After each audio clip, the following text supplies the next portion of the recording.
तरी विरोधी म्हणून दिल्ली सारख्या ठिकाणी आणखीन एक दोन शहरामध्ये अतिशय कमी संख्येने असूनही विरोधी पक्षनेता पद दिलं गेलंय, पण महाराष्ट्रामध्ये मात्र हे घडू नाही दिलं जातंय।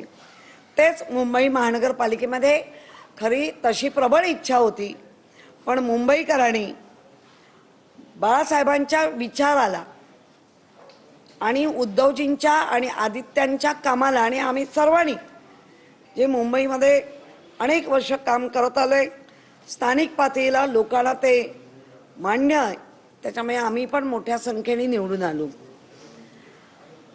विरोधी पक्षाला पेसच द्यायचं नाही हा जो काही त्यांचा प्रयत्न आहे त्या ह्याच्यावरती बोलायला नाही दिला। आजचा प्रसंग म्हणजे जो सभागृहामध्ये जो एक दिवस आधी मेट्रो अख्ख्या मुंबईत मेट्रोनी सगळ्या मुंबईकरांचं जनजीवन विस्कळीत केलंय, धुलीमय केलंय, खड्डेमय केलंय, त्यावर जे घडलं त्यावर बोलायलाच दिलं नाही।